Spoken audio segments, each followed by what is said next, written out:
331ನೇ ಪ್ರಶ್ನೆಯಿಂದ ಶುರು ಮಾಡೋಣ ಈಗ. ಸೊ ಅದಕ್ಕಿಂತ ಮುಂಚೆ ದಯಮಾಡಿ ಇವತ್ತು ಯಾರೆಲ್ಲ ಹೊಸದಾಗಿ ನೋಡ್ತಾ ಇದ್ದಾರೋ ಕೂಡಲೇ ಮರದೇ ಸಬ್ಸ್ಕ್ರೈಬ್ ಮಾಡಿ, ಎಲ್ಲರಿಗೂ ಶೇರ್ ಮಾಡಿ. ಹಾಗೆಯೇ ಯಾವುದೇ ಹೊಸ ನೋಟಿಫಿಕೇಷನ್ ಬೇಕು ಅಂದರೆ ಬೆಲ್ಲೈಕನ್ ಪ್ರೆಸ್ ಮಾಡಿ. ಸಾಧ್ಯ ಆದರೆ ಈ ವಿಡಿಯೋ ಕೆಳಗಡೆ ಡಿಸ್ಕ್ರಿಪ್ಷನ್ ಬಾಕ್ಸನ್ನು ಓಪನ್ ಮಾಡಿ TETಗೆ ಸಂಬಂಧಪಟ್ಟಂಥ ಕೆಲವೊಂದು ಯೂಟ್ಯೂಬ್ ವಿಡಿಯೋ ಕ್ಲಾಸಸ್ಸು ಮತ್ತು ಕೆಲವೊಂದು ಟೆಲಿಗ್ರಾಮ್ ಗ್ರೂಪ್ಸು ಲಿಂಕ್ಸ್ ಎಲ್ಲ ನಿಮ್ಗೆ ಕೊಟ್ಟಿದ್ದೀನಿ ನಾನು. ಸೊ ದಯಮಾಡಿ ಕ್ಲಿಕ್ ಮಾಡಿ ಅದನ್ನು ಫಾಲೋ ಮಾಡಿ.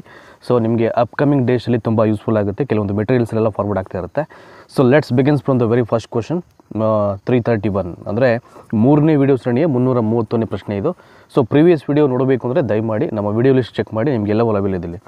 ಸೊ 331 ಭೂ ಕಂದಾಯದ ಉದ್ದೇಶದಿಂದ ಇಡೀ ಭೂಮಿಯನ್ನು ಸುಲ್ತಾನರ ಕಾಲದಲ್ಲಿ 4 ವಿಭಾಗಗಳಾಗಿ ವಿಂಗಡಿಸಲಾಗಿತ್ತು ಅಂತ. ಸೊ ಈ ವರ್ಗಗಳಲ್ಲಿ ಕಲೀಸಾ ಎಂಬುದು ಏನು ಅಂತ, ಅದು ಕಲೀಸಾ ಅಂದರೆ ಏನು ಅಂತ ನೋಡಿ ಇಲ್ಲಿ ಕೊಡಿದರೆ. ಇಲ್ಲಿ ಕೇಂದ್ರ ಸರ್ಕಾರದ ನೇರ ಅಧೀನಕ್ಕೆ ಒಳಪಟ್ಟಂಥ ಭೂಮಿ. ಸೊ ಆಗಿನ ಕಾಲದಲ್ಲಿ ಕಲೀಸಾ ಅಂದರೆ ಏನಪ್ಪ ಅಂದರೆ ಅದು ಸೆಂಟ್ರಲ್ ಗೌರ್ಮೆಂಟ್ ವ್ಯಾಪ್ತಿಗೆ ಒಂದು ಒಳಪಟ್ಟಿದ್ದಂಥ ಒಂದು ಭೂಮಿಯನ್ನು ಆವಾಗ ಕಲೀಸಾ ಅಂತ ಕರೀತಾಯಿದ್ರು. ನೆಕ್ಸ್ಟು ಮಹಮ್ಮದ್ ಬೆಗಾರ ಯಾವ ಕೋಟೆಯನ್ನು ಜಯಿಸಿದ ನಂತರ ಮುಸ್ತಫಾಬಾದ್ ಎಂಬ ಹೊಸ ನಗರವನ್ನು ನಿರ್ಮಾಣ ಮಾಡ್ದ ಅಂತ. ಸೊ ಮಹಮ್ಮದ್ ಬೆಗಾರ ಅಂತಕ್ಕಂಥವನು ದಟ್ ಈಸ್ ಗಿರ್ನಾರ್ ಅಂತಕ್ಕಂಥ ಕೋಟೆಯನ್ನು ಅವನು ವಿಕ್ಟರಿ ಮಾಡಿದ ನಂತರದಲ್ಲಿ ಮುಸ್ತಫಾಬಾದ್ ಅಂತಕ್ಕಂಥ ಒಂದು ಹೊಸ ನಗರ ನಿರ್ಮಾಣ ಮಾಡಲಿಕ್ಕೆ ಸಾಧ್ಯ ಆಗುತ್ತೆ. ನೆಕ್ಸ್ಟು ಫಿರೋಜ್ ಶಾ ತುಘಲಕ್ ಜಾನ್ಪುರ ನಗರವನ್ನು ಯಾರ ಒಬ್ಬ ಜ್ಞಾಪಕಾರ್ಥವಾಗಿ ಸ್ಥಾಪನೆ ಅಂತ ನೋಡಿ. ಇವೆಲ್ಲ ನಿಮಗೆ ಸೊ TETಲಿ ಕೇಳ್ತಕ್ಕಂಥ ಚಾನ್ಸಸ್ ಇರುತ್ತೆ. ಫಿರೋಜ್ ಶಾ ತುಘಲಕ್ಕು ಜಾನ್ಪುರ ನಗರವನ್ನು ಯಾರ ಒಂದು ರಿಮೆಂಬರ್ಗೋಸ್ಕರ, ಯಾರ ಒಂದು ಜ್ಞಾಪಕಾರ್ಥವಾಗಿ ಅವನು ಸ್ಥಾಪನೆ ಮಾಡ್ತಾನೆ ಅಂದರೆ ಮಹಮ್ಮದ್ ಬಿನ್ ತುಘಲಕ್ಕು ರೈಟ್ ಆನ್ಸರ್ ಆಗುತ್ತೆ. ಯಾವ ಕಾಶ್ಮೀರ ದೊರೆಯನ್ನು ಕಾಶ್ಮೀರದ ಅಕ್ಬರ್ ಎಂದು ಬಣಿಸಲಾಗಿದೆ ನೋಡಿ. ಕಾಶ್ಮೀರದ ಅಕ್ಬರ್ ಎಂದು ಯಾರನ್ನು ಕರೀತಾರೆ ಅಂತ ನೋಡಿ, ಶಾಹಿ ಖಾನ್ ಅಂತ. ಅವನ ಮತ್ತೊಂದು ಹೆಸರು ಬಂದು ಜೈನುಲ್ ಅಬಿದಿನ್ ಅಂತ. ಶಾಹಿ ಖಾನ್ ಅಂತಕ್ಕಂಥದ್ದು ಕೂಡ ಅವನು ಆತನನ್ನೇ ಕರೀತಕ್ಕಂಥ ಒಂದು ಹೆಸರು ಅದು. ಸೊ ಅದನ್ನು ಕಾಶ್ಮೀರದ ಅಕ್ಬರ್ ಅಂತ ಹೇಳಲಾಗಿದೆ ಅಂತ. ದಿಡ್ಡ ಅಂತ, ಸೊ ದಿಡ್ಡ ಅಂದರೆ ಒಂದು ಮಹಿಳೆ ಹೆಸರು. ಅದು ದಿಡ್ಡ ಎಂಬಾಕೆ ಪ್ರಮುಖ ಸ್ತ್ರೀ ಆಡಳಿತಗಾರರಲ್ಲಿ ಒಬ್ಬಳು ಅಂತ. ಈಕೆ ಕಾಶ್ಮೀರದ ಯಾವ ಮನೆತನದ ಆಡಳಿತಗಾರಲಾಗಿದ್ದಳು ಅಂತ. ಸೊ ದಿಡ್ಡ ಅಂತಕ್ಕಂಥವಳು ಒಬ್ಬ ಸ್ತ್ರೀಯವಳು. ಕೇಳ್ಬೋದು ದಿಡ್ಡ ಅಂತ ಕೊಟ್ಬಿಟ್ಟು ನಿಮಗೆ ಕೊಟ್ಬಿಟ್ಟು ಯಾವ ಮನೆತಕ್ಕೆ ಸೇರಿದಂಥವಳು ಅಂತ ಕೇಳ್ಬೋದು, ಅಥವಾ ಅವಳು ಏನಾಗಿದ್ಲು ಅಂತ ಕೇಳ್ಬೋದು. ಸೊ ಹಿಂಗೆಲ್ಲ ಯಾವ ರೀತಿಯಲ್ಲಿ ಬೇಕಾದ್ರೂ ಪ್ರಶ್ನೆಯನ್ನು ಕೇಳ್ತಕ್ಕಂಥ ಚಾನ್ಸಸ್ ಇರುತ್ತೆ TET ಎಕ್ಸಾಮಲ್ಲಿ. ಸೊ ದಿಡ್ಡ ಎಂಬಾಕೆ ಪ್ರಮುಖ ಸ್ತ್ರೀ ಆಡಳಿತಗಾರರಲ್ಲಿ ಒಬ್ಬಳಾಗಿದ್ದಾಳೆ. ಈಕೆ ಕಾಶ್ಮೀರದ ಯಾವ ಮನೆತನದ ಆಡಳಿತಗಾರಳು ಅಂತ ಕೇಳಿದ್ದಾರೆ. ಸೊ ಉತ್ವಲ ಅಂತಿದೆ ಇಲ್ಲಿ ಕಾಶ್ಮೀರದಲ್ಲಿ, ಆ ಒಂದು ಮನೆತನಕ್ಕೆ ಅವಳು ಅಡ್ಮಿನಿಸ್ಟ್ರೇಟಿವ್ ಆಗಿರ್ತಾಳೆ ಅಂತ. ನೆಕ್ಸ್ಟು 3ನೇ ಮಹಮ್ಮದ್ ಶಾನ ಕಾಲದಲ್ಲಿ ಬಹುಮನಿ ರಾಜ್ಯಕ್ಕೆ ಭೇಟಿ ನೀಡಿದ ಪ್ರವಾಸಿ ಯಾರು ಅಂತ. ಇವೆಲ್ಲ ಇಟ್ಸ್ ವೆರಿ ಇಂಪಾರ್ಟೆಂಟು. ಯಾವ ಸ್ವರಾಜರ ಕಾಲದಲ್ಲಿ, ಆಳ್ವಿಕೆ ನಡೆದಂಥ ಕಾಲದಲ್ಲಿ ಯಾರ್ಯಾರು ವಿದೇಶಿ ಪ್ರವಾಸಿಗರು ಅಲ್ಲಿ ಭೇಟಿಯನ್ನು ಕೊಡ್ತಾರೆ ಅವೆಲ್ಲವನ್ನು ಓದ್ಕೊಳ್ಬೇಕಾಗುತ್ತೆ ನೀವು. ಯಾಕೆಂದರೆ ಆ ಪ್ರಶ್ನೆಗಳು ಬಂದಾಗಲೂ ಕೂಡ ನಾನು ಹೇಳ್ತಾ ಇರ್ತೀನಿ ನಾನು, ಇಟ್ಸ್ ವೆರಿ ಇಂಪಾರ್ಟೆಂಟ್ ಅಂತ ಅದು. ಸೊ 3ನೇ ಮಹಮ್ಮದ್ ಶಾನ ಕಾಲದಲ್ಲಿ ಬಹುಮನಿ ರಾಜ್ಯಕ್ಕೆ ಭೇಟಿ ನೀಡಿದಂಥ ಪ್ರವಾಸಿ ಯಾರಪ್ಪ ಅಂದರೆ ರಷ್ಯಾದ ಅಥಾನಸಿಯನ್ ನಿಕಟಿನ್ ಅಂತಕ್ಕಂಥವನು ಅಲ್ಲಿ ಭೇಟಿ ಕೊಡ್ತಾನೆ. ಹೈದರಾಬಾದ್ ನಗರದ ಸಂಸ್ಥಾಪಕ ಯಾರು ಅಂತ, ಅಂದರೆ ಹೈದರಾಬಾದ್ ನಗರವನ್ನು ಯಾರು ಸಂಸ್ಥಾಪನೆಯನ್ನು ಮಾಡಿದ್ದು ಅಂತ. ಸೊ ಮಹಮ್ಮದ್ ಖಾಲಿ ಕುತುಬ್ ಶಾ ರೈಟ್ ಆನ್ಸರ್ ಆಗುತ್ತೆ. ನೆಕ್ಸ್ಟು ಅಹ್ಮದ್ ನಗರದ ರಾಜಕುಮಾರಿ ಚಾಂದ್ ಬೀಬಿ ಡಾಸ್ನ ವಿಧವೆಯಾಗಿದ್ದಳು ಅಂತಿದೆ. ಬಿಜಾಪುರದ ಸೊ ಆದಿಲ್ ಶಾನ ವಿಧವೆಯಾಗಿದ್ದಳು ಅಂತಕ್ಕಂಥದ್ದು ರೈಟ್ ಆನ್ಸರ್ ಆಗುತ್ತೆ ಅಲ್ಲಿಗೆ. ನೆಕ್ಸ್ಟು 339ನೇ ಪ್ರಶ್ನೆ ಈಗ. ಶಿವಾಜಿಯ ತಂದೆ ಸಾಹಾಜಿ ಭೋಸ್ಲೆ ಡ್ಯಾಸ್ ರಾಜ್ಯದ ಸುಲ್ತಾನನ ಬಳಿ ಸೇವೆಯಲ್ಲಿದ್ದನು ಅಂತ. ಸೊ ಸಾಹಾಜಿ ಭೋಸ್ಲೆ ಅಂತಕ್ಕಂಥವನು ನಿಮಗೆ ಈಗ ಶಿವಾಜಿಯ ತಂದೆ ಅಂತ ಗೊತ್ತಾಯ್ತು ಈಗ ಅದು. ಸೊ ಇತಿಹಾಸವನ್ನು ಓದೋರಿಗೆ ಇಂಡಿಯನ್ ಹಿಸ್ಟ್ರಿಯಲ್ಲಿ ಯಾರು ಭಾಳ ತುಂಬ ಚೆನ್ನಾಗಿ ಅಭ್ಯಾಸ ಮಾಡಿರ್ತಾರೆ ಅವರಿಗೆಲ್ಲ ತುಂಬ ಇದ್ರ ಬಗ್ಗೆ ಮಾಹಿತಿ ಬಗ್ಗೆ ಇನ್ಫಾರ್ಮೇಷನ್ ಇರುತ್ತೆ. ಸೊ ಸಾಹಾಜಿ ಭೋಸ್ಲೆ ಅಂತಕ್ಕಂಥವರು ಸೊ ಯಾವ ಒಂದು ಸುಲ್ತಾನನ ಬಳಿ ಅವರು ಸೇವೆಯನ್ನು ಮಾಡ್ತಾಯಿರ್ತಾರೆ ಅಂತ ಮುಂಚೆ. ಸೊ ಬಿಜಾಪುರ ಸುಲ್ತಾನ ಇವೆಲ್ಲ ಕೇಳ್ಬೋದು. ರಾಜ್ಯದಲ್ಲಿ ರಾಜ್ಯದಲ್ಲಿ ಹಿಂದೂಗಳಿಗೆ ಆಶ್ರಯ ಕೊಡ್ತಕ್ಕಂಥ ಸಲುವಾಗಿ ತನ್ನನ್ನು ಜಗದ್ಗುರು ಎಂದು ಗುರುತಿಸಿಕೊಂಡಂಥ ಬಿಜಾಪುರದ ಸುಲ್ತಾನ ಯಾರು ಅಂತ. ಸೊ ಹಿಂದೂಗಳಿಗೆ ಆಶ್ರಯವನ್ನು ಕೊಡ್ತಾ ಇರ್ತಾನೆ, ಅದಕ್ಕೆ ಪೂರಕವಾಗಿ ಆತ ತನ್ನನ್ನೇ ತಾನು ಒಬ್ಬ ಜಗದ್ಗುರು ಅಂತ ಅವನು ಐಡೆಂಟಿಫೈ ಮಾಡ್ಕೊತಾನೆ. ಸೊ ಯಾರು ಆತ ಅಂತ, ಆ ಬಿಜಾಪುರದ ಸುಲ್ತಾನ ಯಾರು ಅಂತ. 2ನೇ Ibrahim Adil Shah, it is very important. ಇವೆಲ್ಲ ಕೇಳ್ಬೋದು ನಿಮಗೆ. ತನ್ನನ್ನು ತಾನೇ ಜಗದ್ಗುರು ಎಂದು ಗುರುತಿಸಿಕೊಂಡಂಥ ಬಿಜಾಪುರದ ಸುಲ್ತಾನ ಯಾರು ನೋಡಿ, ಈ ರೀತಿ ಪ್ರಶ್ನೆಯನ್ನು ಕೇಳ್ಬೋದು ಅವಾಗ ನೀವು. ಸೊ 2ನೇ ಇಬ್ರಾಹಿಂ ಶಾ ಅಂತ ಭಾಳ ಈಸಿಯಾಗಿ ಆನ್ಸರ್ ಮಾಡ್ಬೋದು. ಸೊ 341 ಕೆಳಗಿನವರ ವಿರೋಧದಿಂದ ಬಾಬರ್ ಸಮರ್ಕಂಡವನ್ನು 3 ಬಾರಿ ಆಕ್ರಮಿಸಿದರು, ತನ್ನ ರಾಜ್ಯಕ್ಕೆ ಸೇರಿಕೊಳ್ಳಲು ವಿಫಲನಾದನು ಅಂತ. ಕೆಳಗಿನವರ ವಿರೋಧದಿಂದ ಬಾಬರ್ ಸಮರ್ಕಂಡವನ್ನು 3 ಬಾರಿ ಆಕ್ರಮಣ ಮಾಡಲು ತನ್ನ ರಾಜ್ಯಕ್ಕೆ ಸೇರಿಕೊಳ್ಳಲು ವಿಫಲನಾದನು. ಸೊ ಯಾರು? ಉಚ್ ಬೇಗರು ಅಂತ ನೋಡಿ. ಕೆಳಗಿನವರ ವಿರೋಧದಿಂದ, ಸೊ ಯಾರ ಒಂದು ವಿರೋಧದಿಂದ ಸಮರ್ಕಂಡವನ್ನು ಬಾಬರ್ ಅಂತಕ್ಕಂಥವನು ಸಮರ್ಕಂಡವನ್ನು 3 ಬಾರಿ ಆಕ್ರಮಣ ಮಾಡಿದ್ರು ಕೂಡ ತನ್ನ ರಾಜ್ಯಕ್ಕೆ ಸೇರಿಸ್ಕೊಳ್ಳಿಕ್ಕೆ ಸಾಧ್ಯ ಆಗಲಿಲ್ಲ ಅಂದರೆ ಉಚ್ ಬೇಗರು ಅಂತ ಅವ್ರ ಹೆಸರೇ ಆಯಿತಾ. ಹಾಗಾಗಿ ಅವರ ಒಂದು ವಿರೋಧದಿಂದ ಅವನು ತನ್ನ ರಾಜ್ಯಕ್ಕೆ ಅದನ್ನು ಸೇರಿಸ್ಕೊಳ್ಳಿಕ್ಕೆ ಸಾಧ್ಯ ಆಗಲ್ಲ ಅಂತ. ಸೊ 342 ಈ ವ್ಯಕ್ತಿ ಇಬ್ರಾಹಿಂ ಲೋಧಿಯ ವಿರುದ್ಧ ಬಾಬರ್ನಿಗೆ ಸಹಾಯ ಮಾಡುವುದಾಗಿ ಭರವಸೆಯನ್ನು ಕೊಡಲಿಲ್ಲ. ಸೊ ಯಾರು ಕೊಡಲಿಲ್ಲ ಭರವಸೆಯನ್ನು? ದಿಲಾವರ್ ಖಾನ್ ಲೋಧಿ ಅಂತ. ಇಟ್ ಈಸ್ ವೆರಿ ಇಂಪಾರ್ಟೆಂಟ್ ಇವೆಲ್ಲ. ದಿಲಾವರ್ ಖಾನ್ ಲೋಧಿ ಅಂತಕ್ಕಂಥವನು. ಬಾಬರ್ ತನ್ನ ಆತ್ಮಕಥನ ಬಾಬರ್ನಾಮ ಅಥವಾ ತುಸ್ಕಿ ಬಾಬರಿ ಅಂತ. ನೋಡಿ, 2 ಪ್ರಶ್ನೆ ನಿಮಗೆ ಈ ಒಂದೇ ಪ್ರಶ್ನೆಯಲ್ಲಿ ಹಲವಾರು ವಿಷಯಗಳು ಗೊತ್ತಾಗ್ತಾ ಹೋಗುತ್ತೆ. ಸೊ ಬಾಬರ್ನ ಬಯೋಗ್ರಫಿ ಯಾವುದು ಅಂದರೆ ಅದು ಬಾಬರ್ನಾಮ. ಅದರ ಮತ್ತೊಂದು ಹೆಸರು ಯಾವುದಪ್ಪ ಅಂದರೆ ತುಸ್ಕಿ ಬಾಬರಿ ಅಂತ.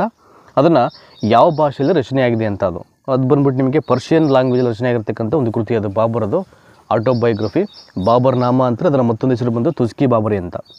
ನೆಕ್ಸ್ಟು, ಸೊ ಈ ಕಾರಣ 1ನೇ ಪಾಣಿಪತ್ ಕದನಕ್ಕೆ ಕಾರಣವಾಗಿರಲಿಲ್ಲ ಅಂತ. ಸೊ ಹಲವಾರು ಕಾರಣಗಳಿದೆ ಅದೊಂದು 1ನೇ ಪಾಣಿಪತ್ ವಾರ ನಡೀಲಿಕ್ಕೆ. ಬಟ್ ಯಾವ ಒಂದು ಕಾರಣ ಸರಿಯಾದ ರೀತಿಯ ಕಾರಣ ಆಗಿರಲಿಲ್ಲ ಅಂತ ಹೇಳ್ಬೇಕು ನಾವು. ಸೊ ಯಾವ ರೀಸನ್ ಅದು? ಸೊ ಬಾಬರ್ ಮತ್ತು ಲೋಧಿಗಳ ನಡುವೆ ಇದ್ದಂಥ ಗಡಿ ವಿವಾದ ಇದರಿಂದ 1ನೇ ಪಾಣಿಪಟ್ ಕದನಕ್ಕೆ ಕಾರಣ ಅಲ್ಲ ಇದು ನಡೀಲಿಕ್ಕೆ. ಹಾಗಾಗಿ ಸೊ ಬಾಬರ್ ಮತ್ತು ಲೋಧಿಗಳ ನಡುವೆ ಇದ್ದಂಥ ಗಡಿ ವಿವಾದ ಅದು ಸರಿಯಾದ ಕಾರಣ ಅಲ್ಲ ಅಂತ ನಾವು ಅರ್ಥ ಮಾಡ್ಕೊಳ್ಬೋದು. ಈ ಕಾರಣ 1ನೇ ಪಾಣಿಪತ್ ಕದನದಲ್ಲಿ ಬಾಬರ್ನ ಯಶಸ್ಸಿಗೆ ಕಾರಣವಾಗಿರಲಿಲ್ಲ. ಬಾಬರ್ನ ಯಶಸ್ಸಿಗೆ ಕಾರಣವಾಗಿಲ್ಲದ ಕಾರಣ ಯಾವುದು ಅಂತ ನಾವು ಹೇಳಬೇಕು. ಸೊ ಇಬ್ರಾಹಿಮನು ಹೇಡಿಯಾಗಿದ್ದನು ಅಂತಕ್ಕಂಥದ್ದು ಬಾಬರ್ನ ಯಶಸ್ಸಿಗೆ ಅದು ಕಾರಣ ಆಗಲ್ಲ. ಅದು ಸರಿಯಾದಂತೆ ಕಾರಣನೂ ಕೂಡ ಅಲ್ಲ ಅದು. ಸೊ ವಿಲ್ ಗೋ ಫಾರ್ವರ್ಡ್ 346 ಬರೋಣ ಈಗ. ಇದು 1ನೇ ಪಾಣಿಪಟ್ ಕದನದ ಪರಿಣಾಮವಾಗಿರಲಿಲ್ಲ. ಬಾಬರನ ಸಾರ್ವಭೌಮತ್ವವನ್ನು ಪ್ರಶ್ನಿಸಲು ಉತ್ತರದಲ್ಲಿ ಯಾವ ರಾಜಮನೆತನದೂ ಇಲ್ಲದಂತಾಯಿತು. ಸೊ ಇದು ಅಪ್ಲಿಕೇಬಲ್ ಆಗಲ್ಲ ಬಿಡಿ. ಇದು 1ನೇ ಪಾಣಿಪಟ್ ಕದನದ ಪರಿಣಾಮವಾಗಿರಲಿಲ್ಲ ಅಂದರೆ ಬಾಬರ್ನ ಸಾರ್ವಭೌಮತ್ವವನ್ನು ಪ್ರಶ್ನೆ ಮಾಡಲಿಕ್ಕೆ ಉತ್ತರದಲ್ಲಿ ಯಾವ ರಾಜಮನೆತನವೂ ಕೂಡ ಇಲ್ಲ ಅಂತಕ್ಕಂಥದ್ದು ಅಷ್ಟು ಸರಿಯಾದಂಥ ಮತ್ತು ಸಮಂಜಸವಾದಂಥ ಹೇಳಿಕೆ ಅಲ್ಲ ಅದು. ಬಾಬರನು ಭಾರತದಲ್ಲಿ ಮಾಡಿದಂಥ ಎಲ್ಲ ಯುದ್ಧಗಳಲ್ಲಿ ಯಾವುದು ಹೆಚ್ಚು ನಿರ್ಣಾಯಕ ಯುದ್ಧ ಆಗಿತ್ತು ಅಂತ, ಅತ್ಯಂತ ಹೆಚ್ಚಿನ ನಿರ್ಣಾಯಕ ಯುದ್ಧವಾಗಿತ್ತು ಅಂತ. ನಮ್ಮ ಇಂಡಿಯಾ ಮೇಲೆ ಮಾಡಿದಂಥ ಅಷ್ಟು ಯುದ್ಧಗಳಲ್ಲಿ ಈ ಕಣ್ವಾ ಕದನ ಅಂತ ಅವನು ಏನು ಮಾಡ್ತಾನೆ ಅದು ನಿರ್ಣಾಯಕವಾದಂಥ ಯುದ್ಧವಾಗಿತ್ತು ಅಂತ ಬಾಬರ್ ಪಾಲ್ಗೆ. ಸೊ ಹಾಗೆಯೇ ಇನ್ನು ಈ ಕಣ್ವಾ ಕದನ ಯಾವಾಗ ನಡೀತು ಅಂದರೆ ನೋಡಿ, ಇಲ್ಲಿ ಕೊಡಿದ್ರಲ್ಲಿ 1527ರಲ್ಲಿ ಈ ಒಂದು ಕಣ್ವಾ ಕದನ ನಡೆಯುತ್ತೆ. 1528ರಲ್ಲಿ ಇವರುಗಳ ನಡುವೆ ಚಂದೇರಿ ಕದನ ನಡೆಯಿತು ಅಂತ. ಚಂದೇರಿ ಕದನ ಅಂತಕ್ಕಂಥದ್ದು ಯಾರ ನಡುವೆ? ಮೊಘಲರು ಮತ್ತು ರಜಪೂತರು. ನಾನು ಆವಾಗಲೇ ಹೇಳಿದೆ ನಿಮಗೆ, ರಜಪೂತ ಮನೆತನಗಳ ಬಗ್ಗೆ ಮಾತಾಡಬೇಕಾದ್ರೆ ಇದೊಂದು ಟಾಪಿಕ್ ಬಂದಿತ್ತು ಅಲ್ಲಿ. ಸೊ ಮೊಘಲರು ಮತ್ತು ರಜಪೂತರ ನಡುವೆ 1528ರಲ್ಲಿ ಈ ಚಂದೇರಿ ಕದನ ನಡೆಯುತ್ತೆ. 1527ರಲ್ಲಿ ಕಣ್ವಾ ಕದನ ನಡೆಯುವಂಥದ್ದು. ಹುಮಾಯೂನ್ ಶೇರ್ ಶಾನೊಂದಿಗೆ ಈ ಕೆಳಕಂಡಲ್ಲಿ ನಿರ್ಣಾಯಕ ಯುದ್ಧವನ್ನು ಮಾಡ್ತಾನೆ ಅಂತ, ಕನೂಜಲ್ಲಿ ಅಂತ. ನೋಡಿ, ಆ ಕನೂಜು ಬಿಲ್ಗ್ರಾಮ್ ಅಂತ ಹೇಳ್ತಿದ್ರು ಮುಂಚೆ, ಅದಕ್ಕೆ ಮತ್ತೊಂದು ಹೆಸರು ಬಂದು ಕನೂಜ್ ಅಂತ. ಸೊ ಹುಮಾಯೂನ್ ಅಂತಕ್ಕಂಥವನು ಶೇರ್ ಶಾ ಜೊತೆಗೆ ಈ ಕೆಳಕಂಡಲ್ಲಿ ನಿರ್ಣಾಯಕ ಯುದ್ಧವನ್ನು ಮಾಡಿದೆ ಅಂದರೆ ಅದು ಬಿಲ್ಗ್ರಾಮ್ ಅಂತ, ಕನೂಜ್.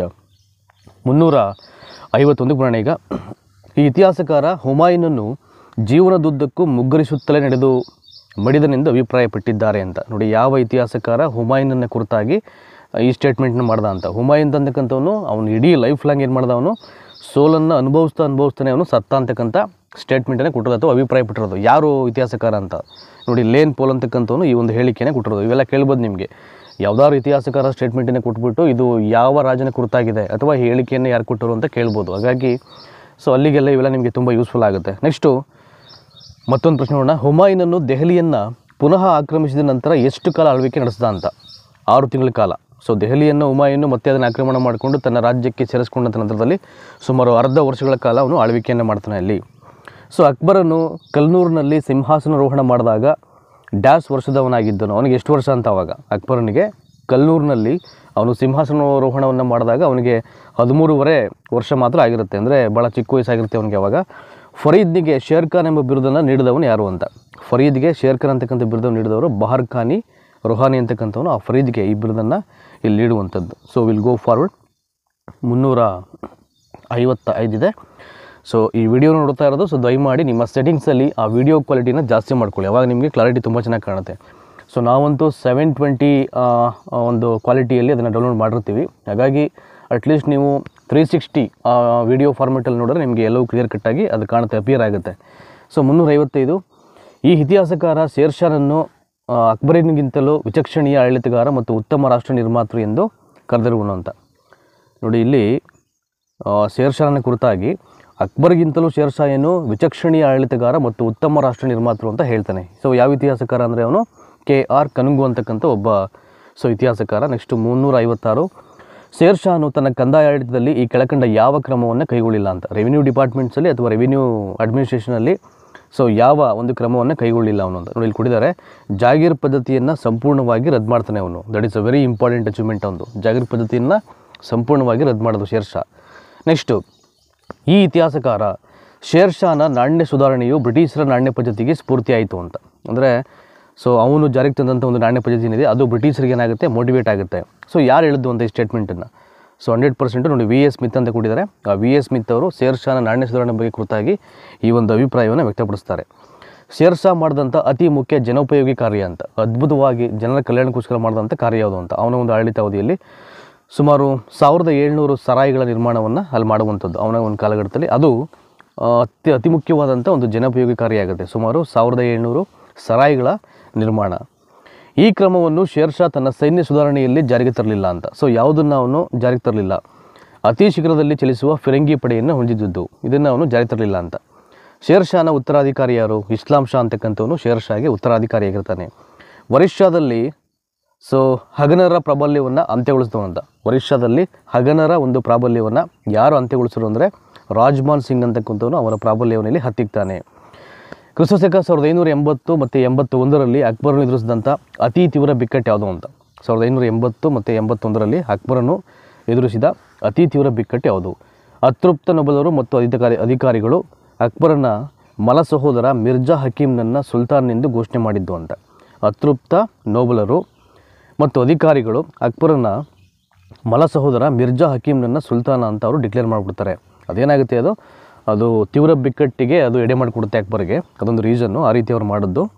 ಸೊ ನೆಕ್ಸ್ಟು 363 ಬರೋಣ. ಈಗ ಕ್ರಿಸ್ತಶಕ 1601ರಲ್ಲಿ ಅಸೀರ್ಗರ್ನನ್ನು ಅಕ್ಬರ್ ಆಕ್ರಮಿಸಿದ ನಂತರ ಖಾನ್ ದೇಶವನ್ನು ಡ್ಯಾಸ್ ಎಂದು ಪುನರ್ನಾಮಕರಣ ಮಾಡ್ತಾನೆ ಅಂತ. ನೋಡಿ, 1610ರಲ್ಲಿ ಅಸೀರ್ಗರ್ ಅಂತಕ್ಕಂಥವನು ಅಕ್ಬರ್ ಆಕ್ರಮಿಸಿದ ನಂತರ ಖಾನ್ ದೇಶವನ್ನು ಅವನು ಏನಂತ ಮತ್ತೆ ಹೊಸ ಹೆಸರು ಇಡ್ತಾನೆ ಅಂತ, ದಾಂಡೇಸ್ ಅಂತಕ್ಕಂಥ ನೇಮನ್ನು ಇಡ್ತಾನೆ ಅವನು. ಆಯಿತಾ? ಖಾನ್ ದೇಶಕ್ಕೆ.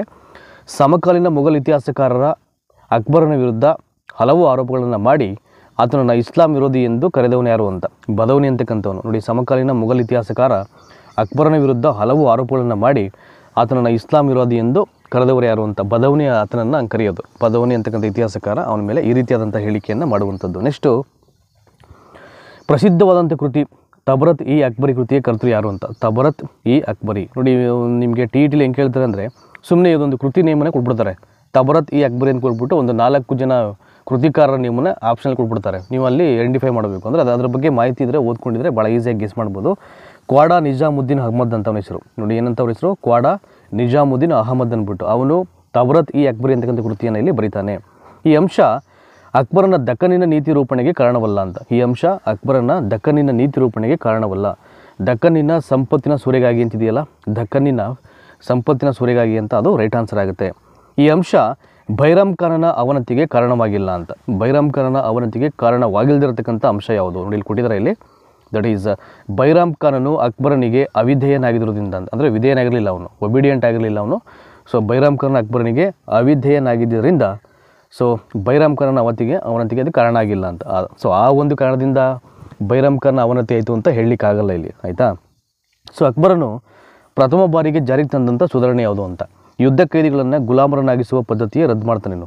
ಸೊ ಯಾಕೆ ಯುದ್ಧ ಖೈದಿಗಳನ್ನು ಗುಲಾಮರಂಗೆ ಮಾಡಬೇಕು, ಆ ಪದ್ಧತಿಯನ್ನೇ ಕ್ಯಾನ್ಸಲ್ ಮಾಡಬೇಕು, ಸೊ ರದ್ದು ಮಾಡಬೇಕು ಅಂತಕ್ಕಂಥ ಒಂದು ಕ್ರಮವನ್ನು ಕೈಗೊಳ್ತಾನೆ. ಸೊ ಅದು ಅಕ್ಬರ್ ಪ್ರಥಮ ಬಾರಿಗೆ ಜಾರಿಗೆ ತಂದಂಥ ಒಂದು ಅದ್ಭುತವಾದಂಥ ಒಂದು ಸುಧಾರಣೆ ಅದು. ಹಿಂದೂಗಳು ಬಹುವಾಗಿ ವಿರೋಧಿಸುತ್ತಿದ್ದಂಥ ಜಸಿಯಾ ತಲೆಗಂದಾಯವನ್ನು ಅಕ್ಬರನ್ನು ರದ್ದುಪಡಿಸಿದ್ದು ಯಾವಾಗ ಅಂತ. ನೋಡಿ, ಅದು ಹಿಂದೂಗಳಿಗೆ ವಿರೋಧವಾಗಿದ್ದಂಥ ತಲೆಗಂದಾಯ, ಅದು ಜಸಿಯಾ ತಲೆಗಂದಾಯ ಅಂತಕ್ಕಂಥದ್ದು 1564ರಲ್ಲಿ ಅದು ಬೇಡವೇ ಬೇಡ ಅಂತ ರದ್ದು ಮಾಡಿಬಿಡ್ತಾನೆ ಅಕ್ಬರು. ಸೊ ಒಂದು ಕಡೆ ಯುದ್ಧ ಖೈದಿಗಳನ್ನು ಗುಲಾಮರನ್ನಾಗಿ ಮಾಡ್ತಕ್ಕಂಥ ಪದ್ಧತಿಯೂ ಬೇಡ ಅಂತ ಅದನ್ನು ರದ್ದು ಮಾಡ್ತಾನೆ.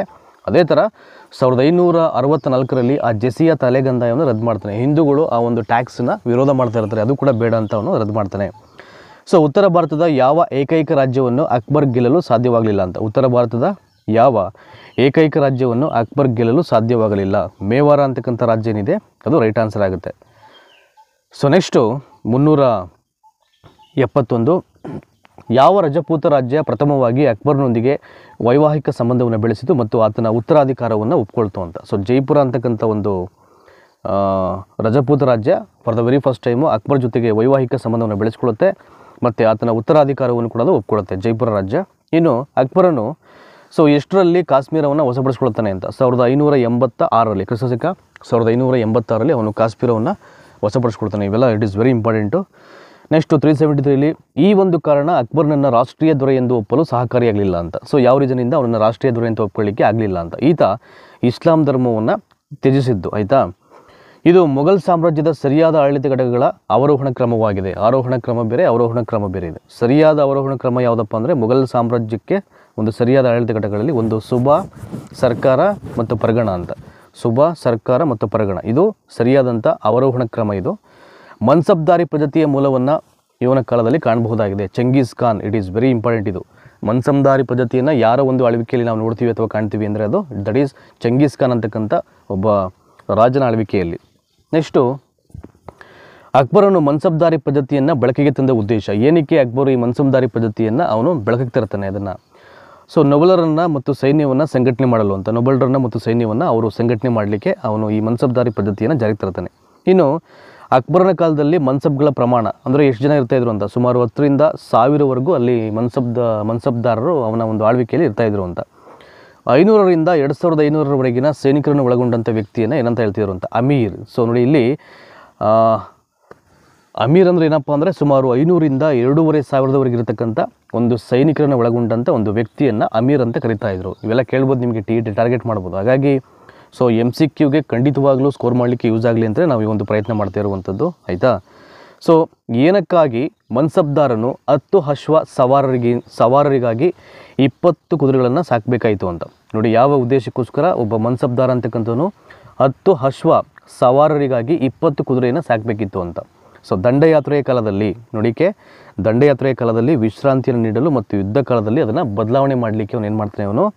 ಸೊ 10 ಅಶ್ವ ಸವಾರರಿಗಾಗಿ ಸುಮಾರು 20 ಕುದುರೆಯನ್ನು ಅವನು ಸಾಕಬೇಕಾಗಿರುತ್ತೆ, ಆಯಿತಾ, ಮನ್ಸಬ್ದಾರ.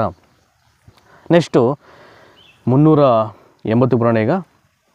ದಟ್ ಈಸ್ ಯಾವ ಮುಘಲ್ ರಾಣಿಯ ಹೆಸರನ್ನು ಎಲ್ಲ ಮುಘಲ್ ಫರ್ಮಾನ್ಗಳಲ್ಲೂ ಮತ್ತು ನಾಣ್ಯಗಳಲ್ಲೂ ನಮೂದು ಮಾಡಲಾಗಿದೆ ಅಂತ. ನೂರ್ ಜಹಾನ್ ಅಂತಕ್ಕಂಥವಳು, ಅವಳು and is A queen of Mughal dynasty empire.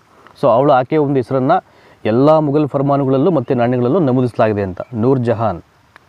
So next will go forward. 381ನೇ ಪ್ರಶ್ನೆ ಬರೋಣ ಈಗ. ಅಕ್ಬರನು ಜಗದ್ಗುರು ಎಂಬ ಬಿರುದನ್ನು ಇವನಿಗೆ ನೀಡಿದನು ಅಂತ. ಅಕ್ಬರನು ಜಗದ್ಗುರು ಅಂತ ಬಿರುದನ್ನು ಯಾರಿಗೆ ನೀಡ್ತಾನೆ ನೋಡಿ, ಇಲ್ಲಿದೆ ಇಲ್ಲಿ. ಜೈನ ಸಂತ ಹರಿವಿಜಯ ಸೂರಿ ಅಂತ ಅವನಿಗೆ ಕೊಡುವಂಥದ್ದು. ಯಾವ ಮೊಘಲ್ ಸಾಮ್ರಾಟ ಪ್ರಥಮ ಬಾರಿಗೆ ಕ್ಷಾಮ ಪರಿಹಾರ ನಿಧಿಯನ್ನು ಜಾರಿಗೆ ತರ್ತಾನೆ ಅಂತ, ಅಕ್ಬರ್.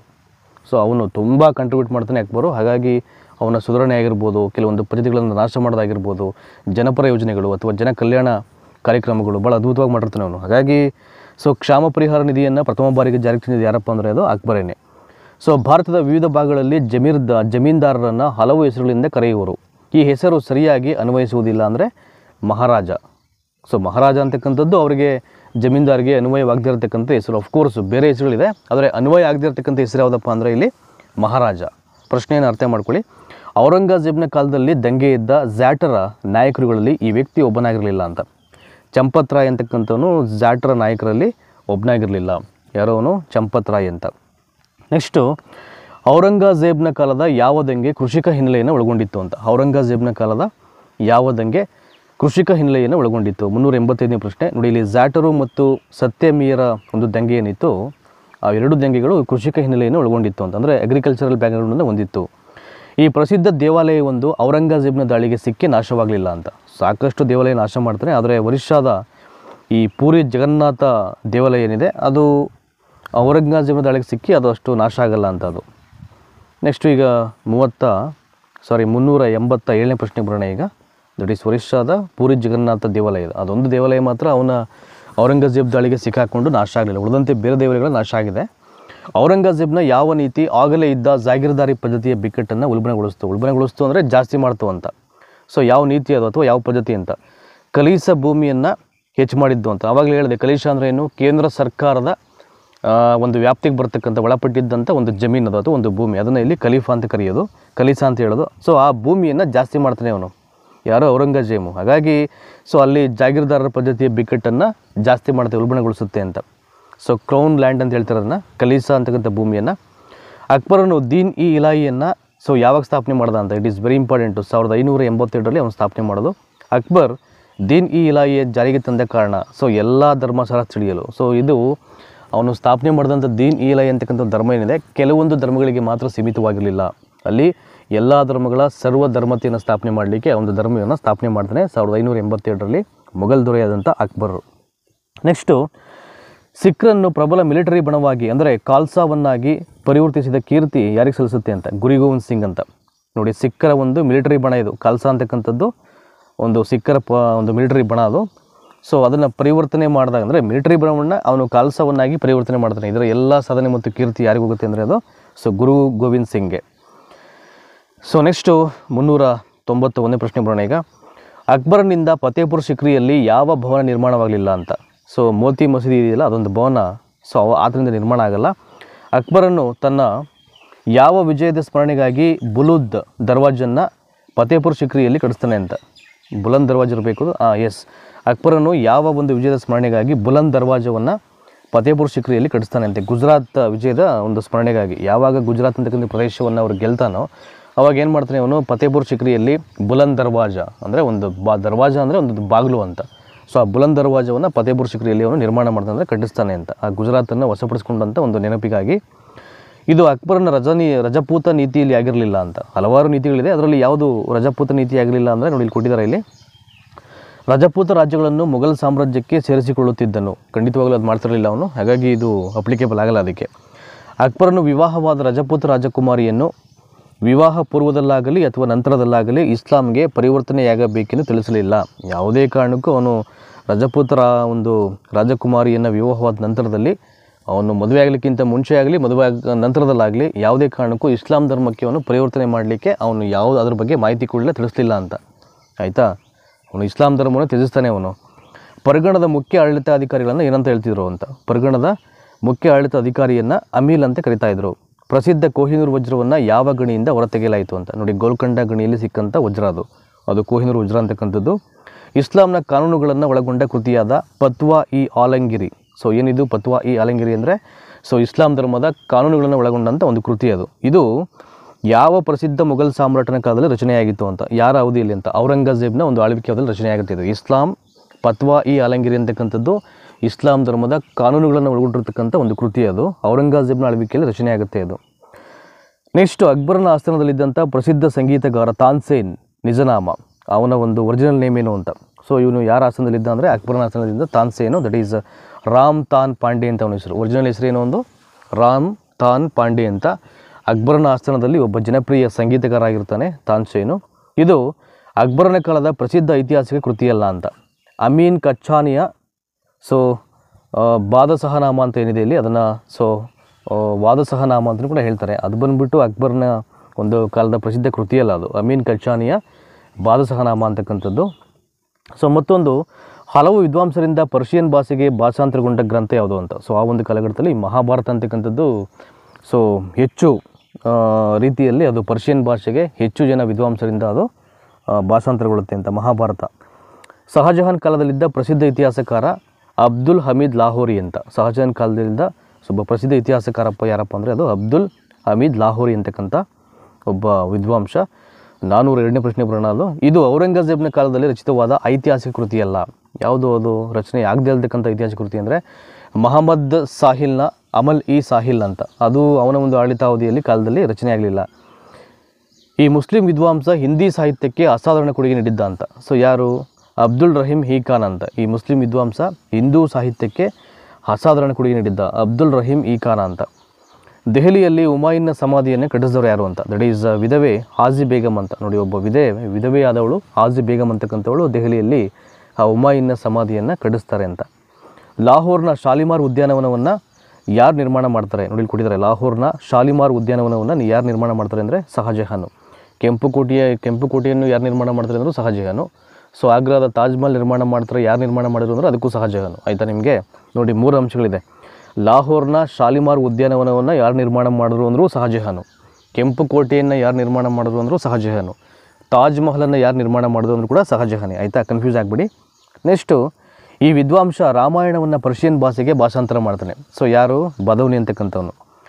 ಈ ಮೊಘಲ್ ದೊರೆಯ ಧಾರ್ಮಿಕ ನೀತಿ ಮೊಘಲರ ಅವನತಿಗೆ ಕಾರಣವಾಗುತ್ತೆ. ಔರಂಗಜೇಬನ ಧಾರ್ಮಿಕ ನೀತಿ. It is very important question.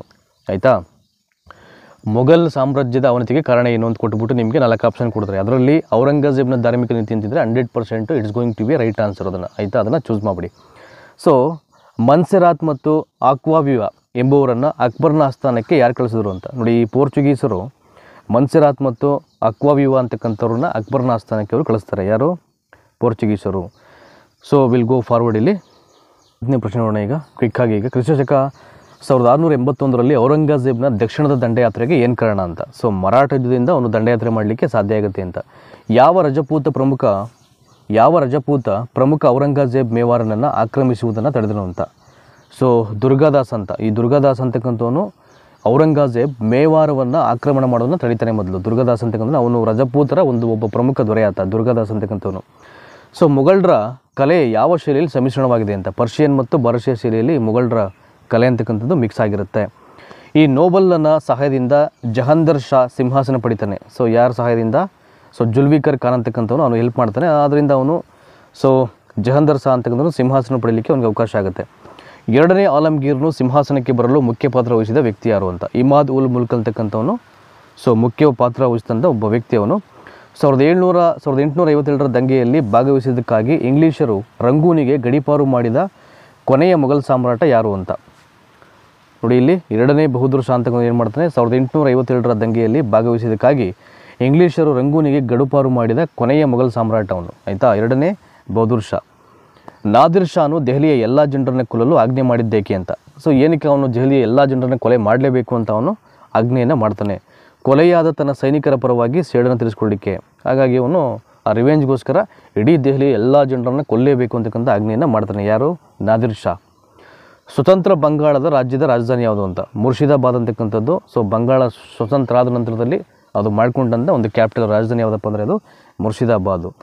1739ರಲ್ಲಿ Nadir Shah ಭಾರತದ ಮೇಲೆ ದಾಳಿ ಮಾಡಿ ದೆಹಲಿಯನ್ನು ಲೂಟಿ ಮಾಡಿದಾಗ ಇದ್ದಂಥ ಒಬ್ಬ ಮೊಘಲ್ ಸಾಮ್ರಾಟ ಯಾರು ಅಂತ. ಆಗ ಮಹಮ್ಮದ್ ಶಾ ಅಂತಕ್ಕಂಥವನು 1739ರಲ್ಲಿ ನಾದಿರ್ ಶಾ ಅಂತಕ್ಕಂಥವ್ರು ನಮ್ಮ ಭಾರತದ ಮೇಲೆ ದಾಳಿ ಮಾಡಿದಾಗ ದೆಹಲಿಯನ್ನು ಲೂಟಿ ಮಾಡಬೇಕಾದಂಥ ಟೈಮಲ್ಲಿ ಇದ್ದಂಥ ಮೊಘಲ್ ಸಾಮ್ರಾಟ ಆತ ಮಹಮ್ಮದ್ ಶಾ. ಶಿವಾಜಿ ಯಾವಾಗ ಹುಡ್ತಾ ಅಂದರೆ ಕ್ರಿಸ್ತಶಕ 1627ರಲ್ಲಿ. So will go forward. 419ನೇ ಪ್ರಶ್ನೆ ಬರೋಣ ಈಗ. ಈ ಸುಲ್ತಾನ ಬಂಗಾಳವನ್ನು ಆಕ್ರಮಿಸಿ ಇಲಿಯಾಸ್ ಖಾನನ ಮನೆತನವನ್ನು ಅಂತ್ಯಗೊಳಿಸ್ತಾ ಅಂತ. ಸೊ ಯಾರು? ಶೇರ್ ಶಾ ಏನು ಮಾಡ್ತಾನೆ, ಈ ಬಂಗಾಳವನ್ನು ಆಕ್ರಮಿಸಿ ಇಲಿಯಾಸ್ ಖಾನ್ ಅಂತಕ್ಕಂಥ ಮನೆತನವನ್ನು ನಾಶ ಮಾಡ್ತಾನೆ ಅಂತ. ಸೊ ಯಾವ ಮನೆತನಗಳ ಆಳ್ವಿಕೆ ಕಾಲದಲ್ಲಿ ಒರಿಸ್ಸಾದ ಪುರಿಯ ಜಗನ್ನಾಥ ದೇವಾಲಯ ಮತ್ತು ಕೋನಾರ್ಕ್ನ ಸೂರ್ಯ ದೇವಾಲಯವನ್ನು ಕಟ್ಟಲಾಯಿತು ಅಂತ. ಚೋಡಗಂಗಾ ಮನೆತನ ಅಂತ. ಈ ಚೋಡಗಂಗಾ ಮನೆತನ ಆಳ್ವಿಕೆಯ ಒಂದು ಅವಧಿಗಳಲ್ಲಿ ಒರಿಸ್ಸಾದ ಪುರಿ ಜಗನ್ನಾಥ ದೇವಾಲಯ ಮತ್ತು ಕೋನಾರ್ಕ್ನ ಸೂರ್ಯ ದೇವಾಲಯವನ್ನು ನಿರ್ಮಾಣ ಮಾಡಲಾಗುತ್ತೆ. ನೋಡಿ ಇವೆಲ್ಲ ಕೇಳ್ತಾರೆ. ಸೊ ಯಾರ ಒಂದು ಆಳ್ವಿಕೆಯ ಕಾಲಘಟ್ಟದಲ್ಲಿ ಒರಿಸ್ಸಾದ ಪುರಿ ಜಗನ್ನಾಥ ದೇವಾಲಯ ಮತ್ತು ಕೋನಾರ್ಕ್ನ ಸೂರ್ಯ ದೇವಾಲಯವನ್ನು ಕಟ್ಟಲಾಯಿತು ಅಥವಾ ನಿರ್ಮಾಣ ಮಾಡಲಾಯಿತು ಅಂದರೆ ಚೋಡಗಂಗಾ ಮನೆತನದ ಆಳ್ವಿಕೆ ಅವಧಿಯಲ್ಲಿ ಅಂತ. ಸೊ ನೆಕ್ಸ್ಟ್, ಗೋವಿಂದ ಎಂಬುವನಿಂದ ಸ್ಥಾಪಿಸಲ್ಪಟ್ಟ ಮನೆತನವನ್ನು ಬೋಯ್ ಮನೆತನ ಎಂದು ಕರೆಯಲು ಕಾರಣವೇನು? ಸೊ ಏನಕ್ಕೆ ಇಲ್ಲಿ ಬೋಯ್ ಮನೆತನ ಅಂತ ಕರೀತಾರೆ ಅಂತ ನೋಡಿ ಇಲ್ಲಿ ಕೊಟ್ಟಿದ್ದಾರೆ. ಇಲ್ಲಿ that is the answer is ಪ್ರತಾಪರುದ್ರನ ಮಾಜಿ ಮಂತ್ರಿ ಗೋವಿಂದ ಬೋಯ್ ಪಂಗಡದವನಾಗಿದ್ದನು ಅಂತ. ಹಾಗಾಗಿ ಅದನ್ನು ಇಲ್ಲಿ ಬೋಯ್ ಅಂತ ಕರೆಯೋದುಂಟು ಅಂತ. ಯಾವ ಸುಲ್ತಾನನ ಮರಣ ನಂತರ ಖಾನ್ ದೇಶದ ಪ್ರಾಂತ್ಯಾಧಿಕಾರಿ ಮಾಲಿಕ್ ರಾಜ ಫರೂಕಿ ದೆಹಲಿ ಸುಲ್ತಾನರಿಂದ ತನ್ನ ಸ್ವಾತಂತ್ರ್ಯವನ್ನು ಘೋಷಿಸಿಕೊಂಡ ನಂತರ? ಫಿರೋಜ್ ಶಾ ತುಘಲಕ್ನಿಂದ. ಸೊ ಫಿರೋಜ್ ಶಾ ತುಘಲಕ್ ಯಾವಾಗ ಅವನು ಮರಣವನ್ನು ಹೊಂತಾನೆ ಅವಾಗೇನಾಗುತ್ತೆ, ಈ ಖಾನ್ ದೇಶದ ಪ್ರಾಂತ್ಯಾಧಿಕಾರಿ ಮಾಲಿಕ್ ರಾಜ ಫರೂಕಿ ದೆಹಲಿ ಸುಲ್ತಾನರಿಂದ ತನ್ನ ಸ್ವಾತಂತ್ರ್ಯವನ್ನು ತಾನೇ ಘೋಷಣೆ ಮಾಡ್ತಾನೆ. ನಾನು ಸ್ವಾತಂತ್ರ್ಯವನ್ನು ಪಡ್ಕೊಂಡಿದ್ದೀನಿ ಅಂತ ತನಗೆ ತಾನೇ ಅವನು ಡಿಕ್ಲೇರ್ ಮಾಡ್ಕೊಳ್ಳೋದು ಅಥವಾ ಅವರಿಂದ ಘೋಷಣೆಯನ್ನು ಪಡ್ಕೊಳ್ಳೋದು ಅಂತ. ಆಯಿತಾ. ನೆಕ್ಸ್ಟು, ಗುಜರಾತನ್ನು ಆಕ್ರಮಣ ಮಾಡಿದಂಥ ದೆಹಲಿ ಸುಲ್ತಾನ ಯಾರಪ್ಪ ಅಂದರೆ ದಟ್ ಈಸ್ ಅಲ್ಲಾವುದ್ದೀನ್ ಖಿಲ್ಜಿ. ಇವನು ಖಿಲ್ಜಿ ಸಂತತಿಯಲ್ಲಿ ಬರ್ತಾನೆ. ತನ್ನ ಚಿಕ್ಕಪ್ಪನಾದಂಥ ಜಲಾಲುದ್ದೀನ್ ಖಿಲ್ಜಿಯನ್ನು ಕೊಲೆ ಮಾಡಿ ಅವನು ಅಧಿಕಾರವನ್ನು ವಹಿಸ್ಕೊಳ್ಳೋದು ಒಬ್ಬ ದೆಹಲಿ ಸುಲ್ತಾನ ಇವನು ಅಲ್ಲಾವುದ್ದೀನ್ ಖಿಲ್ಜಿ. ಅಹಮದ್ ಶಾನು ಅಹಮದಾಬಾದ್ ನಗರವನ್ನು ಯಾವ ಹಳೆಯ ಪಟ್ಟಣದ ನಿವೇಶನದ ಮೇಲೆ ನಿರ್ಮಾಣ ಮಾಡ್ತಾನೆ? ನೋಡಿ ಅಜಾವಾಲ್ ಅಂತಕ್ಕಂಥ ಒಂದು ಹಳೆಯ ಪಟ್ಟಣ ಇರುತ್ತೆ, ಅದರ ಮೇಲೆ ಈ ಅಹಮದ್ ನಗರವನ್ನು ನಿರ್ಮಾಣ ಮಾಡ್ತಾನೆ. ಯಾರು? ಅಹಮದ್ ಶಾ. ನೆಕ್ಸ್ಟು, ಗುಜರಾತ್ ರಾಜ್ಯ ಯಾವ ದೊರೆಯ ಕಾಲದಲ್ಲಿ ಉತ್ತುಂಗತೆಯ ಶಿಖರವನ್ನು ಮುಟ್ತು ಅಂತ. ಗುಜರಾತ್ ರಾಜ್ಯ ಯಾವ ದೊರೆಯ ಕಾಲದಲ್ಲಿ ಉತ್ತುಂಗತೆಯ ಶಿಖರವನ್ನು ಮುಟ್ಟುತ್ತೆ? ಸೊ ಅಬ್ದುಲ್ ಫತ್ ಖಾನ್ ಅಂತಕ್ಕಂಥ ಅವನ ಕಾಲದಲ್ಲಿ ಅದು ಉತ್ತುಂಗತೆಯ ಶಿಖರವನ್ನು ಮುಟ್ಟೋದು. ನೆಕ್ಸ್ಟು, ಭಾರತ ಇಸ್ಲಾಂ ಸಂಸ್ಕೃತಿಯ ಸಂಪರ್ಕವನ್ನು ಇವರಿಂದ ಪಡೆಯಿತು ಅಂತ. ಯಾರಿಂದ ಅಂತ? ಸೊ ಮಲಬಾರ್ ಕರಾವಳಿಗೆ ವ್ಯಾಪಾರಕ್ಕೆ ಬರುತ್ತಿದ್ದ ಅರಬ್ ವರ್ತಕರಿಂದ ಅಂತ. 427ನೇ ಪ್ರಶ್ನೆ ಬರೋಣ ಈಗ. Question number 427. ಮುಸ್ಲಿಂ ಜೀವಿಗಳು ಮತ್ತು ಧಾರ್ಮಿಕ ನಾಯಕರ ಮೇಲೆ ಗಾಢವಾಗಿ ಆಕರ್ಷಣೆ ಮಾಡಿದಂಥ ಹಿಂದೂ ಧರ್ಮದ ತತ್ವ ಯಾವುದು ಅಂತ. ನೋಡಿ ಇಲ್ಲಿ ಒಂದು 3 ಪಾಯಿಂಟ್ ಇದೆ. ಇಲ್ಲಿ ವೇದಾಂತ, ತತ್ವಜ್ಞಾನ ಮತ್ತು ಯೋಗ ಪದ್ಧತಿ ಅಂತ. ವೇದಾಂತ, ತತ್ವಜ್ಞಾನ ಮತ್ತು ಯೋಗ ಪದ್ಧತಿ, ಈ 3 ಪಾಯಿಂಟು. ಭಾರತದಲ್ಲಿ ಹಿಂದೂ ಮುಸ್ಲಿಮ್ರಿಬ್ಬರು ಸಾಮಾನ್ಯವಾಗಿ ಅವರು ಏನನ್ನು ಅನುಸರಿಸ್ತಾರೆ ಅಂತ. ಒಂದು ಸಂಗೀತ, ಮತ್ತೊಂದು ಪ್ಯಾಷನ್. ಇದು ಸೊ 429. ಸೂಫಿಯ ಅನುಲ್ ಹಕ್ ಎಂಬ ಭಾವನೆ ವೇದಾಂತದ ಈ ಭಾವನೆಯಿಂದ ಪ್ರೇರಣೆ ಪಡ್ಕೊಂಡಿದೆ ಅಂತ. ನೋಡಿ ಯಾವ್ಯಾವುದು ಆ ವೇದಾಂತದಿಂದ ಸೂಫಿಯ ಅನುಲ್ ಹಕ್ ಅಂತಕ್ಕಂಥ ಭಾವನೆ ವೇದಾಂತದ ಈ ಭಾವನೆಯಿಂದ ಪ್ರೇರಣೆಯನ್ನು ಪಡ್ಕೊಂಡಿದೆ ಅಂದರೆ ತತ್ವಮಸಿ ಏಕಂ ಅದ್ವೈತಂ ಅಹಂ ಬ್ರಹ್ಮಾಸ್ಮಿ ಅಂತ. ತತ್ವಮಸಿ ಏಕಂ ಅದ್ವೈತಂ ಅಹಂ ಬ್ರಹ್ಮಾಸ್ಮಿ ಈ 3 ವೇದಾಂತದ ಭಾವನೆಗಳಿಂದ ಪ್ರೇರೇಪಣೆಯನ್ನು ಪಡ್ಕೊಂಡಿದೆ. 430 ಹಿಂದೂ ಅಧಿಕಾರಿಗಳಾದ ಪುರಂದರ್ ಖಾನ್, ರೂಪ್ ಮತ್ತು ಸಂತನ್ ಮುಂತಾದವರಿಗೆ ತನ್ನ ಆಸ್ಥಾನದಲ್ಲಿ ಆಶ್ರಯ ಕೊಟ್ಟಂಥ ಬಂಗಾಳದ ಆಡಳಿತಗಾರ ಯಾರಪ್ಪ ಅಂದರೆ ಅದು ಅಲ್ಲುದ್ದೀನ್ ಹುಸೇನ್ ಶಾನ್ ಅಂತಕ್ಕಂಥವನು ಅವನು ಆಶ್ರಯವನ್ನು ಕೊಡ್ತಾನೆ. ಇನ್ನು 431 ಮುಸ್ಲಿಂ ಸಮುದಾಯದಲ್ಲಿದ್ದ ಉಲೇಮಾಗಳು ಈ ವರ್ಗಕ್ಕೆ ಸೇರಿದವರಾಗಿದ್ದರು. ಧಾರ್ಮಿಕ ಮುಖಂಡರು. ಮುಸ್ಲಿಂ ಸಮುದಾಯದಲ್ಲಿದ್ದ ಉಲೇಮಾಗಳು ಈ ವರ್ಗಕ್ಕೆ ಸೇರಿದವರಾಗಿದ್ದರು ಅಂದರೆ ಧಾರ್ಮಿಕ ಮುಖಂಡರು. ಮುಸ್ಲಿಮರಲ್ಲಿ ಯಾವ ವರ್ಗವು ಮೇಲೆ ಜಾತಿಯ ಸ್ಥಾನವನ್ನು ಪಡ್ಕೊಂಡಿತ್ತು ಅಂತ. ಮುಸ್ಲಿಮರಲ್ಲಿ ಯಾವ ವರ್ಗವು ಇದರ ಮೇಲೆ ಜಾತಿಯ ಸ್ಥಾನವನ್ನು ಪಡ್ಕೊಂಡಿತ್ತು ಅಂದರೆ ವಿದೇಶಿ ಮೂಲದ ಮನೆತನಗಳು. ಅದಕ್ಕೆ ರೈಟ್ ಆನ್ಸರ್ ಆಗುತ್ತೆ. ಇದಿಷ್ಟು 3ನೇ ವಿಡಿಯೋ ಸೆಷನ್ನಲ್ಲಿ ಸುಮಾರು ಹೆಚ್ಚು ಕಡಿಮೆ ಒಂದು 150ರಿಂದ 200 ಪ್ರಶ್ನೆಗಳಿಗೆ ಸರಿಯಾದ MCQ ಮತ್ತು ಉತ್ತರಗಳನ್ನು ತಿಳ್ಕೊಂಡಿದ್ದೀವಿ ನಾವು. It is very important. ಅಂದರೆ ಎಲ್ಲವೂ ಮಿಕ್ಸ್ ಆಗಿದೆ ಇಲ್ಲಿ. ಅಂದರೆ ನಿಮಗೆ ಸೋಷಿಯಲ್ ಸೈನ್ಸಲ್ಲಿ ಪತ್ರಿಕೆ 2 ಏನಿರುತ್ತೆ TETಯಲ್ಲಿ ಜಾಸ್ತಿ ಸ್ಕೋರ್ ಮಾಡಲಿಕ್ಕೆ ನಿಮಗೆ ಅವಕಾಶ ಆಗಲಿ ಅಂತಕ್ಕಂಥ ಒಂದು ಹಿನ್ನೆಲೆ ಇಟ್ಕೊಂಡು ಈ ವಿಡಿಯೋನ ಮಾಡ್ತಾ ಇರುವಂಥದ್ದು. ಇವೆಲ್ಲವೂ ಕೂಡ ಪ್ಲೇಲಿಸ್ಟಲ್ಲಿ ಕ್ರಿಯೇಟ್ ಆಗುತ್ತೆ ನಾವು ಮಾಡಿದಂಥ ಎಲ್ಲ ವಿಡಿಯೋ ಸರಣಿಗಳು. ನನ್ನ ಟ್ರಾವೆಲ್ ಎಕ್ಸಾಮ್ಸ್ ವಿತ್ರೆಗೂ ಯೂಟ್ಯೂಬ್ ವಾಹಿನಿಯ ಪ್ಲೇಲಿಸ್ಟ್ ಚೆಕ್ ಮಾಡಿ, ಅಲ್ಲೂ ನಿಮಗೆ TETಗೆ ಬೇಕಾದಂಥ ಎಲ್ಲ ವಿಡಿಯೋಗಳು ಅಪ್ಲೋಡ್ ಆಗಿದೆ. ಅದೇ ಥರ ಇದು ಮತ್ತೊಂದು ಚಾನಲ್, ಇದು ರಘು ಎಜುಕೇಷನ್ ಚಾನಲ್ ಅಂತ, ಇಲ್ಲೂ ಕೂಡ ಪ್ಲೇಲಿಸ್ಟ್ ಕ್ರಿಯೇಟ್ ಮಾಡಿದ್ದೀನಿ. ಇಲ್ಲೂ ನಿಮಗೆ TETಗೆ ಬೇಕಾದಂಥ ಬಹಳ ಮುಖ್ಯವಾದಂಥ ವಿಡಿಯೋ ಸೀರೀಸು ನಿಮಗೆ ಅವೈಲೇಬಲ್ ಇದೆ. ದಯಮಾಡಿ ಮಿಸ್ ಮಾಡಲಿಕ್ಕೆ ಹೋಗ್ಬಿಡಿ. ಎಲ್ಲರಿಗೂ ಮರದೇ ಶೇರ್ ಮಾಡಿ, ಆಮೇಲೆ ಸಬ್ಸ್ಕ್ರೈಬ್ ಮಾಡಿ. ನಮ್ಮದೇ ಯಾವುದೇ ಹೊಸ ನೋಟಿಫಿಕೇಷನ್ ಬೇಕು ಅಂದರೆ ಬೆಲ್ ಐಕನ್ ಪ್ರೆಸ್ ಮಾಡಿ. ಸಾಧ್ಯ ಆದರೆ it is my very humble request you, description ಬಾಕ್ಸನ್ನು ಓಪನ್ ಮಾಡಿ. ಈ ವಿಡಿಯೋ ಕೆಳಗಡೆ ಡಿಸ್ಕ್ರಿಪ್ಷನ್ ಬಾಕ್ಸ್ ಏನಿದೆ ಅಲ್ಲಿ ಓಪನ್ ಮಾಡಿ. ನಿಮಗೆ ಒಂದಷ್ಟು ಲಿಂಕ್ಸ್ ಇದೆ, ತುಂಬ ವೆರಿ ಇಂಪಾರ್ಟೆಂಟ್ ಲಿಂಕ್ಸು. ನೀವು ಅದನ್ನು ನೋಡಿ, ನೀವು ದಯಮಾಡಿ ನೀವು ಖಂಡಿತವಾಗಲೂ ಫಾಲೋ ಮಾಡ್ತೀರ ಅಂತಕ್ಕಂಥ ನಂಬಿಕೆ ನಮಗಿದೆ. ಧನ್ಯವಾದ. ಮುಂದಿನ ಮತ್ತೊಂದು ವಿಡಿಯೋ ಸೀರೀಸಲ್ಲಿ ನಿಮ್ಮನ್ನೆಲ್ಲ ಭೇಟಿ ಆಗ್ತೀನಿ. ಅಲ್ಲಿವರೆಗೆ ನಿಮಗೆಲ್ಲ ನಮಸ್ತೆ.